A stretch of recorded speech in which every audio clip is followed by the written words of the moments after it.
Madame, Monsieur, bonsoir. En ouverture de cette édition d'information, la protection de l'environnement de la République gabonaise préoccupe les plus hautes autorités. La question a été évoquée entre le ministre des Mines, du Pétrole, des Hydrocarbures, les opérateurs économiques du secteur pétrolier. Compte rendu Maronga Kombila Samwana, Arnaud Mingue. Autour du ministre Alexandre Barrot-Chambrier, les opérateurs économiques se sont donné rendez-vous pour porter le fruit de leur contribution à l'élaboration du plan national de réduire du torchage. Le torchage, ou du moins les résidus de l'activité industrielle, peuvent avoir un impact environnemental de nature à conduire, avec les effets de serre, à la dégradation de notre environnement. On parle de changement climatique depuis bien longtemps, on le voit uniquement sous l'angle de la contrainte. Mais le travail qui va être fait aujourd'hui avec le ministère des Hydrocarbures est un travail très important pour notre pays, dans la mesure où jusqu'à présent, les gaz qui étaient produits dans le secteur pétrolier étaient brûlés. Et là, nous allons voir ensemble comment valoriser cette ressource-là. Et en la valorisant, le Gabon répond aussi à une de ses ambitions, c'est de faire partie des pays qui contribuent, je dirais, à la stabilisation du climat sur la planète. Après la rencontre internationale de Copenhague en 2009, le Gabon, par la voix du président de la République, son Excellence Ali Bongo Ondimba, va présenter officiellement sa stratégie sur le torchage industriel. Le gouvernement, ayant pris conscience de cette situation, a pris la décision d'interdire le torchage du gaz associé. Pour atteindre cet objectif, le gouvernement a décidé de la valorisation de cette ressource par le biais d'un certain nombre de projets identifiés.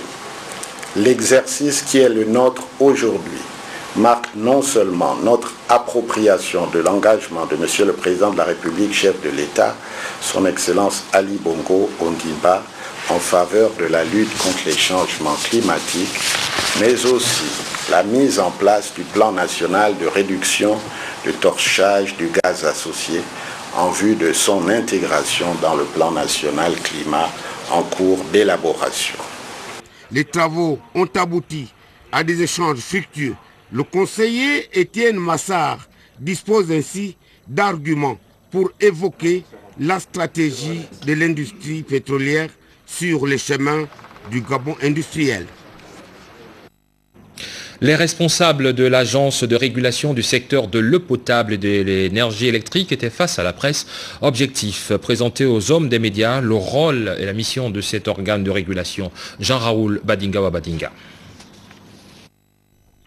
L'agence de régulation est donc investie de nombreuses missions d'attribution dont les actions sont reparties en 3 directions. La direction de la régulation et de contrôle technique, la direction de la régulation économique, de la tarification et du financement, la direction des affaires administratives, juridiques et de la protection des consommateurs. Pourquoi avoir créé une agence de régulation pour une seule société d'énergie et d'eau en République gabonaise?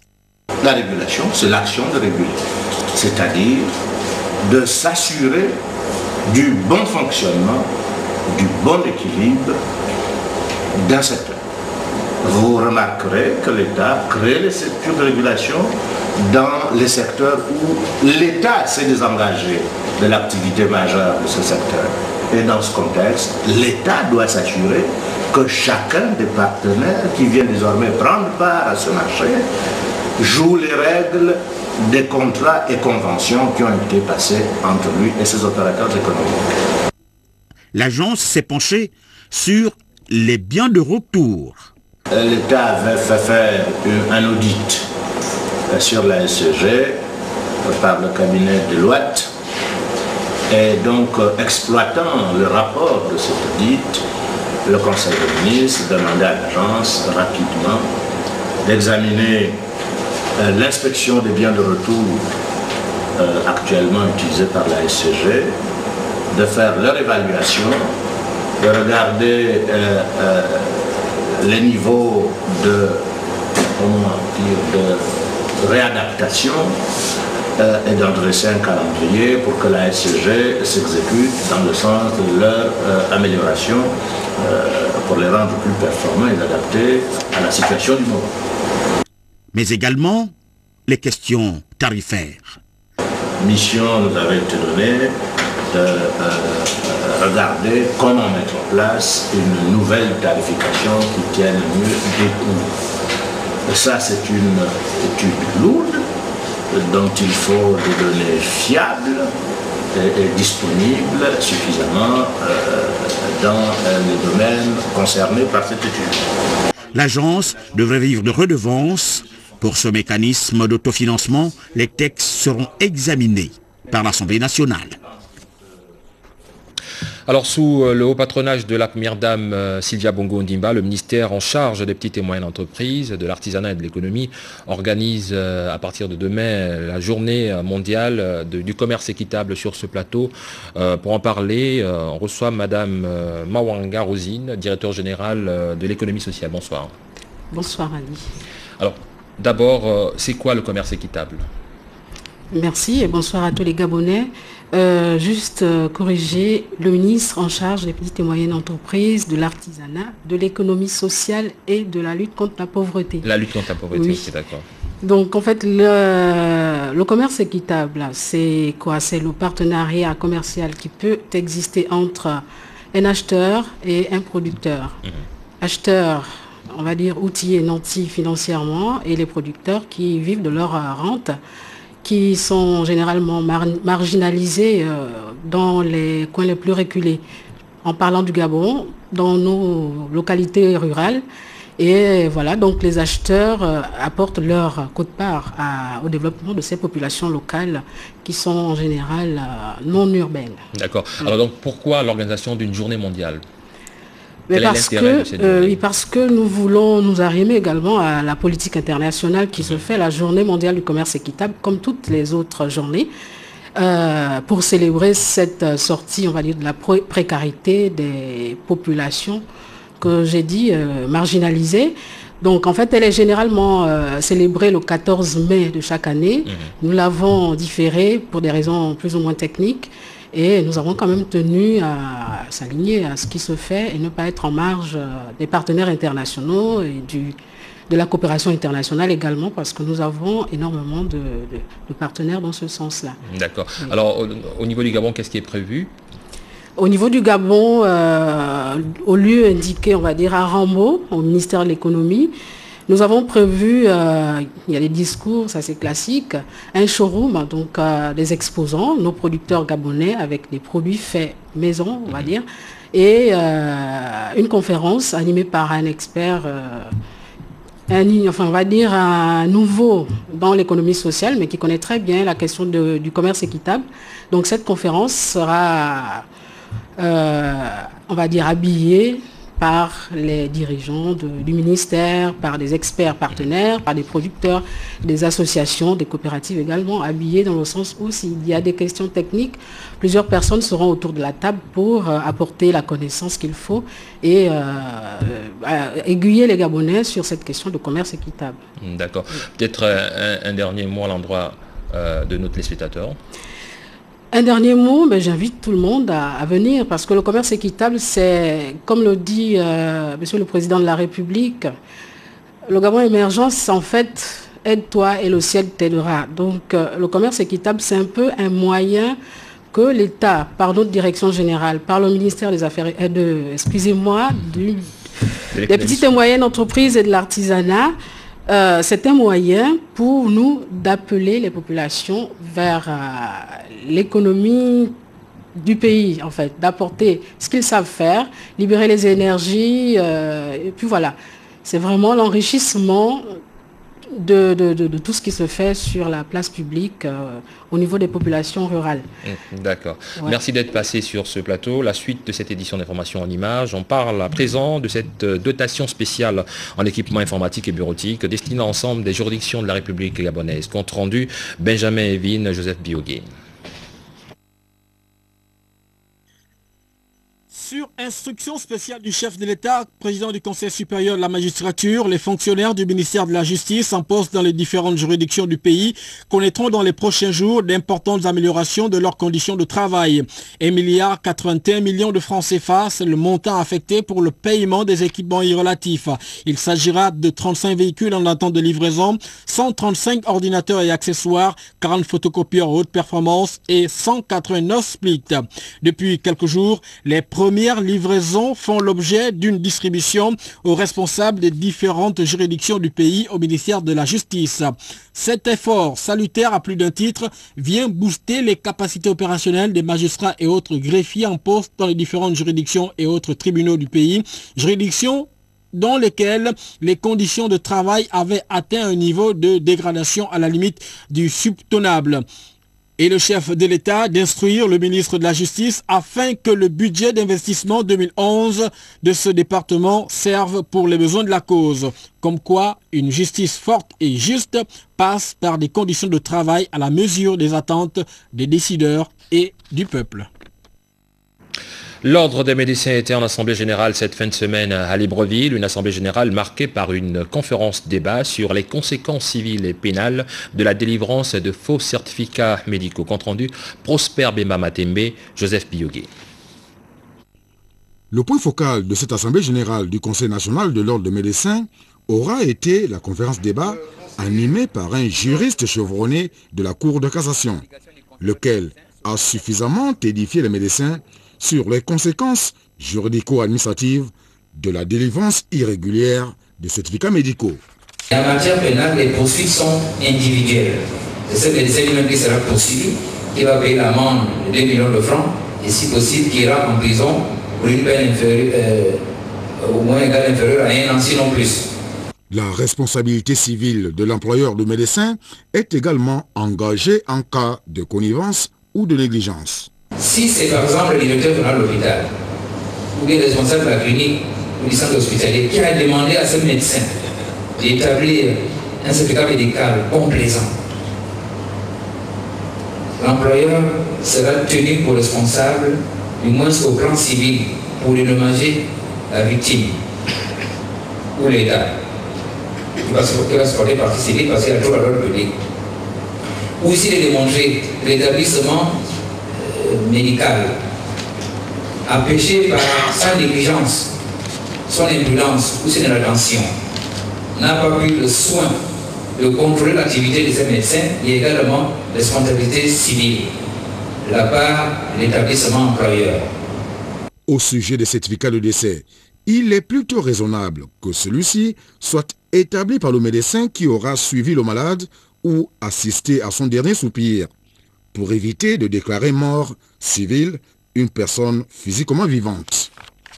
Donc c'est d'autant plus grave que de constater que certains médecins se permettent d'établir des certificats de décès sans savoir quelle est la cause de la mort, sans même avoir assisté au suivi de mariage, de décédé jusqu'à la fin de sa vie. Mais sur la base de quoi vont-ils établir ce certificat médical? C'est ce qui est grave. Et là, je demande au conseil de médecins ou aux médecins criminels de poursuivre, parce que même les magistrats sont poursuivables devant la loi. La délivrance de certificats médicaux faux et complaisants a donc des conséquences lourdes pour les contrevenants, car il existe des sanctions judiciaires administratives que les auteurs ne soupçonnent pas. Nous avons un autre invité sur ce plateau. Il s'agit de monsieur Marcelin Dingui, directeur général de l'École nationale des eaux et forêts. Bonsoir. Bonsoir. Alors, vous êtes là pour nous parler de la cérémonie de remise de diplôme aux lauréats de la 3e promotion des ingénieurs de conception, de la 40e promotion des ingénieurs des techniques et de la 18e promotion des agents techniques des eaux et forêts. Alors, c'est la cuvée 2011, baptisée Marie-Thérèse Vanet. Et cette cérémonie a lieu demain. Exactement. Alors, qu'est-ce qui est prévu? Quelle est la particularité de cette cuvée? Alors, ce qu'il faut dire, donc, c'est que cette cérémonie est placée sous le haut patronage de son Excellence M. Christian Magnana, ministre des Eaux et Forêts. Et les principales innovations pour demain, c'est notamment les honneurs militaires qui vont lui être rendus, et également l'animation musicale dans un nouveau concept qui est le Digip Live, c'est-à-dire en fait qu'on va mobiliser les artistes en faveur de l'environnement et de la forêt, et donc véritablement donc du climat, tout ceci en lien avec les axes, les orientations stratégiques de la politique du président de la République, chef de l'État. Peut-être en parlant de ces orientations stratégiques de la politique du chef de l'État, en parlant du Gabon vert, de votre côté, l'École nationale des eaux et forêts, qu'est-ce qui est prévu ou bien comment vous ambitionnez ces réformes? Alors donc de ce point de vue, effectivement, on a compris que les autorités du pays ont véritablement donné la vision et donné l'orientation. Ce qui est prévu dans le cadre de l'ENF, notamment au niveau de la réforme, qui est véritablement en marche, c'est deux actions majeures. Celle qui concerne donc les conclusions de la commission interministérielle, qui aboutit à la mise en place de 2 dispositifs de formation. Et ensuite, la dernière décision qui a été prise par le président de la République, chef de l'État, de délocaliser l'ENF à Makoko.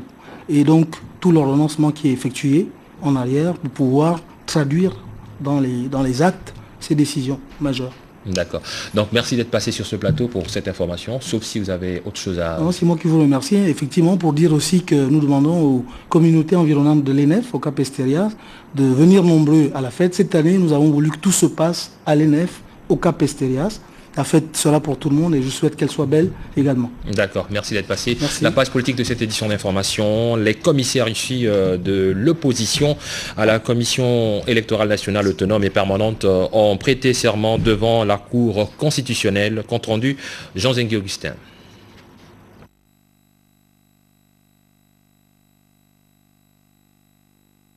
Désignés par leurs partis politiques respectifs, les commissaires issus de l'opposition à la Commission électorale nationale autonome et permanente ont prêté serment devant les membres de la Cour constitutionnelle.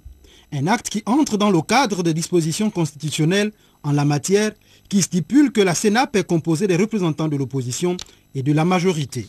Comme pour les commissaires de la majorité qui ont prêté serment il y a quelques semaines, la Cour constitutionnelle n'a pas manqué de les sensibiliser sur les valeurs du serment et la portée de l'acte posé.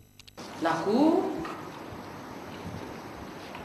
a pris acte, toutes les fois que vous avez eu à prononcer la formule de serment placée devant vous, a pris acte du serment de chacun d'entre vous. Prendre acte, c'est noter. Noter avec soin.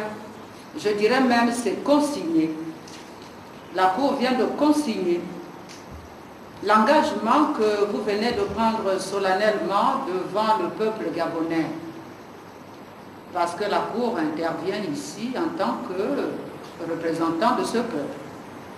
Pour recevoir votre serment, c'est-à-dire consigner dans le registre de greffe l'engagement que vous venez de prendre devant ce peuple, puisque l'élection, c'est la voie par laquelle le peuple choisit ses représentants au Parlement, entre autres au Parlement, et cette fois-ci, c'est à l'Assemblée nationale. Cette cérémonie marque désormais l'engagement de toutes les composantes, administrations, partis politiques de l'opposition et de la majorité dans l'organisation des élections législatives du 17 décembre prochain. Conférence de presse du président du CLR, occasion pour le général Jean-Boniface Asselé de dénoncer l'acharnement dont seraient victimes les candidats CLR aux prochaines législatives. Compte rendu Prosper Bemba Matembe, Joseph Biyogué. Levée de bouclier au centre des libéraux réformateurs, où les candidats CLR aux prochaines législatives seraient l'objet d'acharnement et d'intimidation de la part du parti phare de la majorité républicaine. Il n'en fallait pas plus pour susciter la montée au créneau du président du parti, le général Jean-Boniface Asselé. La cible aujourd'hui du parti majoritaire, le PDG, n'est plus l'opposition en tant que telle. C'est le parti de M. Asselé, le centre des libéraux réformateurs. Qu'est-ce qui se passe en ce moment? C'est la chasse aux sorciers. Les sorciers, c'est les candidats du CLR. Je sors du Haut-Togo. Je vous assure que c'est incroyable. Je n'ai rien compris du tout. L'acharnement qui est fait autour des candidats de mon parti. Visiblement agacé par le statut d'opposant que ne cesse de lui scotcher ses détracteurs, Jean-Boniface Asselé s'en défend. Il faut absolument que ça cesse. Je ne suis pas un opposant. Mon parti n'est pas un parti d'opposition. S'il y a quelqu'un qui est resté fidèle à un régime, à un homme, c'est M. Assélé et avec lui ses partisans. Nous l'avons démontré lors des élections qui viennent de s'achever.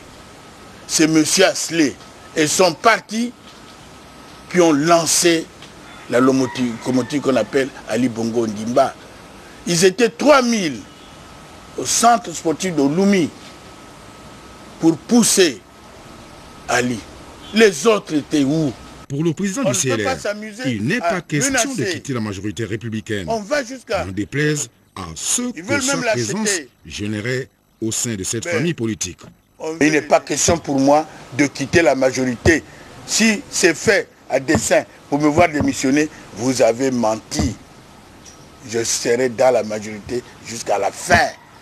Et si je peux vous ennuyer dans cette majorité, je vous ennuierai aussi. Un nouveau parti politique de l'opposition gabonaise vient de recevoir son récépissé de reconnaissance de la part du ministère de l'Intérieur. Il s'agit des 7 merveilles du peuple. Compte rendu, Gervais Ondjunga, Pierre Claverilla. La grande famille des partis politiques gabonais vient d'avoir un nouveau-né. Il s'agit du 7MP, entendu par là, les 7 merveilles du peuple. La présentation du récépissé de reconnaissance par le ministère de l'Intérieur le 11 novembre dernier de ce nouveau venu a été faite le vendredi 18 novembre à la cité Damas. Il nous plaît d'annoncer à tous nos militants, à tous ceux qui s'intéressent à la politique au Gabon et à l'extérieur, qu'après 11 mois de discussion, de démarches auprès des autorités compétentes, enfin, la légalisation définitive du parti a été prononcée par le ministère de l'Intérieur. C'est en remettant ce document signé par le ministre de l'Intérieur à la date du 11 novembre que le 7MP tient sa reconnaissance juridique. Le 7MP se veut un parti conservateur. C'est pourquoi il s'inscrit comme un parti de droite, ce qui fait de lui un parti politique de l'opposition. Compte tenu de la loi sur les élections au Gabon, qui ne reconnaît que la majorité présidentielle et l'opposition, le 7MP a dû se positionner par rapport à la loi. C'est ainsi que nous avons décidé de nous ranger dans les rangs de l'opposition, en signant la convention des partis républicains de l'opposition. Pour l'élection législative du 17 décembre prochain, ce parti, qui ne veut pas être considéré comme un simple figurant, a aligné 13 candidatures dans 5 provinces du Gabon. Quelques jours après la tournée républicaine du chef de l'État dans la province de l'Estuaire, Libreville étant la dernière étape, le député du 2e siège du 1er arrondissement, André Dieudonné-Bert, a dressé un bilan de la dite tournée. On a donné 1000 pagnes à la mairie de Libreville. Dans les t-shirts, on en voulait 55 000. Multiplié par 3000 au départ, ça nous faisait 165 millions. Dans le premier arrondissement, nous avons, avec les cotisations que nous avons pu, parce que nous prenions les cotisations dans les arrondissements, et on allait les reverser à la coordination provinciale, où j'étais vice-président avec le Premier ministre. Nous savons qui a cotisé. Nous savons d'où c'est venu. Et nous savons aussi ceux qui n'ont pas cotisé. Pourquoi je parle de cotisation? Parce que je dis bien qu'on ne peut avoir que les ambitions de ses moyens. Mettant à profit le point de presse qu'il a organisé, le coordinateur général adjoint de la tournée républicaine du chef de l'État apporté un démenti sur des accusations selon lesquelles les fonds destinés à l'achat de pagnes et t-shirts pour les populations de Libreville, et en particulier celles du premier arrondissement, auraient été mal gérés. André Dudenebert s'est par ailleurs félicité de la forte mobilisation de ces populations. Et nous avons fait ce que nous avons pu, mais je crois que dans l'ensemble, l'estuaire, comme tout le reste du pays, par l'enthousiasme, par la mobilisation, par la joie, et aussi aidé par les éléments, ont su montrer au président qu'il nous a amenés, comme je disais, c'est lui notre Josué. Le peuple gabonais doit s'enorgueillir de ce qui se passe. Nous sommes à la veille d'échéance, et comme il a été dit, ce n'est pas une bagarre au couteau, c'est une bagarre intellectuelle où chacun expose et l'autre essaye d'apporter la contradiction. Nikez Sikut Ingenza est candidat à l'élection législative du 17 décembre prochain au 2e siège du 4e arrondissement de Libreville sous les couleurs du CLR. C'est ce qui ressort de ce point de presse qu'il a animé. Gervais Untunga. Après la publication officielle des candidats retenus pour l'élection législative de décembre prochain par la Sénat, Nikez Sikut Ingenza vient de confirmer sa participation à la dite élection au chef de quartier et notable du 2e siège du 4e arrondissement de Libreville. C'est au cours d'un cocktail donné au domicile du chef de quartier Bataveya que le candidat CLR a confirmé sa participation. J'ai décidé de briguer les suffrages des électeurs du 2e siège du 4e arrondissement de la commune de Libreville à l'occasion des prochaines élections législatives prévues le 17 décembre prochain. Je suis candidat du CLR. Je vais défendre les couleurs de ce parti. Nikez Sikut Ingenza, par ailleurs porte-parole de la majorité républicaine pour l'émergence et conseiller à la mairie de Libreville depuis 1996, n'est pas un inconnu du terrain politique. Pour ce combat, il ne sera pas seul. Celui que j'ai choisi donc dans ce pouvoir, parce qu'il peut, c'est le suppléant de M. Sikut Ingenza Nikez dans notre belle aventure avec le Centre des libéraux réformateurs. Dit Roger Ogombe, suppléant de cette liste et journaliste à la RTG Première Chaîne. Les candidats CLR seront officiellement présentés dans les tout prochains jours. Simplement. La page culturelle de cette édition d'information sur ce plateau, on reçoit M. Imunga Ivanga, directeur général de l'IGIS, et M. Emmanuel Vasselin, directeur adjoint de l'Institut français du Gabon. Bonsoir. Bonsoir. Vous êtes là pour nous parler de la 6e édition des escales documentaires de Libreville. Déjà avec vous, par rapport au choix de cette 6e édition, le thème. Pourquoi partage des savoirs? Alors le partage des savoirs nous permettait de présenter encore cette fois pour cette 6e édition une programmation diversifiée. Pourquoi partage des savoirs? Au-delà des territoires, nous allons accueillir des films qui viennent effectivement de l'espace francophone, africain, mais également anglophone. Nous allons présenter la dernière production de Ramadan Suleiman d'Afrique du Sud. Et nous aurons également des réalisateurs qui viendront de France, de l'espace Caraïbe. Donc voilà, au-delà des territoires traversés, partage des savoirs, c'est également un échange entre des réalisateurs confirmés et d'autres émergents. Ainsi qu'entre un public plus ou moins universitaire. Nous aurons également des ateliers avec les universitaires gabonais, avec les nombreux invités de cette édition. Oui. Chez Mungaïvanga, donc c'est une diversité pour cette 6e édition. Mais la diversité est inscrite depuis la première édition, mais là effectivement le thème nous permet d'avoir un lien, une passerelle entre les différents films qui sont projetés à travers leur contenu. Et justement, entre la danse, la mémoire, parce que nous avons un film comme Berlin 1885 qui raconte le partage de l'Afrique, nous avons des films également en rapport avec la danse, en rapport avec des faits de société, comme celui non coupable de Pauline Bélé. Donc c'est vraiment par le contenu que nous apportons cette diversité. Et comme disait Emmanuel, le lien effectivement entre francophones, anglophones et citoyens du monde, tout ça. D'accord. Au niveau de la programmation, vous ouvrez ce festival avec un film, Tout blanc, tout noir. Oui, alors Tout blanc, tout noir est un film co-réalisé par Philippe Maury et Philippe Alexandre.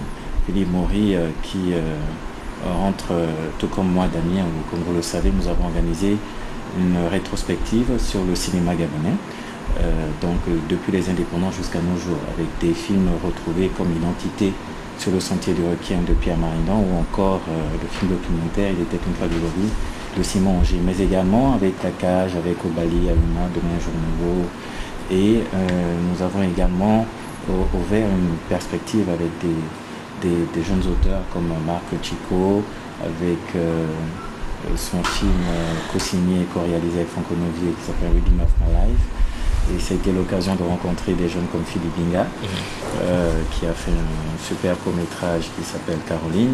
Donc voilà, Philippe Maury nous permet de faire la transition entre les deux festivals. C'est pour ça que son film Tout blanc, tout noir a été choisi pour ouvrir le festival des escales documentaires. C'est intéressant parce que c'est aujourd'hui la véritable mémoire donc, de notre cinéma, mais une mémoire qui n'est pas que passive, elle est active puisqu'il est impliqué dans un certain nombre de films de Gabon. Ok, le festival, ce n'est pas seulement du cinéma, mais il y a d'annonces. Tout à fait, oui, comme nous le disions à l'instant, partage des savoirs, également un souci de transversalité entre le cinéma et le spectacle vivant. Et donc à cet effet, nous proposons un très très beau spectacle le samedi 26 novembre, c'est-à-dire samedi prochain. C'est le résultat d'une résidence de création d'un danseur chorégraphe qui vit à Brest, en France, un danseur franco-gabonais, Erwan Assé, et donc qui a décidé de travailler pendant plus d'une vingtaine de jours à Libreville avec des danseurs de hip-hop déjà renommés de la place. Donc cette façon de clôturer un petit peu le festival des escales sera cette année sous le signe de la danse également. D'accord. Le festival prévoit aussi des rencontres professionnelles avec des débats. Alors nous avons principalement deux rencontres. La première avec Ramadan Soliman, qui est donc un réalisateur sud-africain de renom, et notamment pour son long-métrage Zulu Love Letter. Mais nous avons également Joël Kametz qui va faire une intervention auprès de professionnels. Mais il faut dire qu'il y a des rencontres prévues également avec les scolaires, puisque l'idée c'est de pouvoir initier des jeunes, les intéresser au documentaire. Et le lien également entre scolaires et étudiants, c'est le film Édouard Glissant de Mantia Diawara. Et ce film va donner lieu également à un débat qui sera animé par le professeur Ludovic Collier. D'accord. Donc peut-être pour terminer, c'est du 21 au 28. C'est exact. Exact.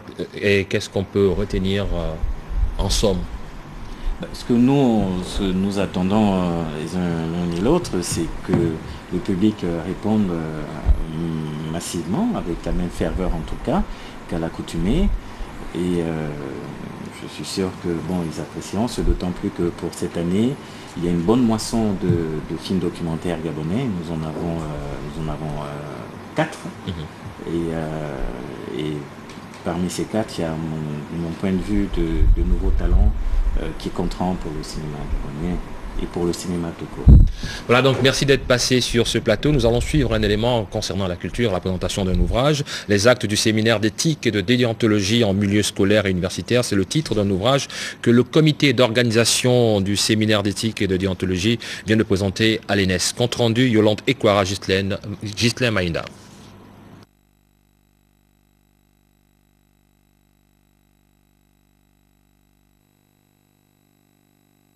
Et déontologie en milieu scolaire et universitaire, c'est un ouvrage de 215 pages, résultat d'une réflexion très poussée menée au terme du séminaire sur l'éthique et la déontologie, amorcé en 2008 dans le cadre de la journée de l'enseignant.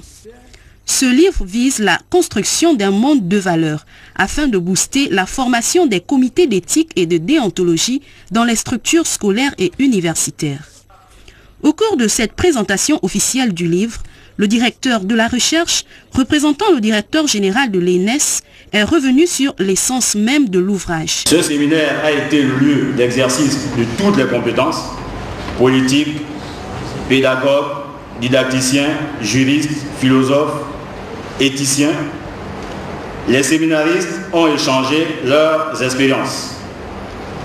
Au terme de cet échange, une proposition forte a été émise portant sur un projet de charte d'éthique qui va dans le sens d'une harmonisation des pratiques enseignantes. Pour sa part, le directeur de cabinet, représentant le président de l'Assemblée nationale, parrain de l'ouvrage, a souligné l'intérêt de ce chef-d'œuvre. Ce travail est précieux à plus d'un titre. D'une part, il me semble qu'il vient combler un vide heuristique en matière d'éthique et de déontologie en milieu scolaire et universitaire.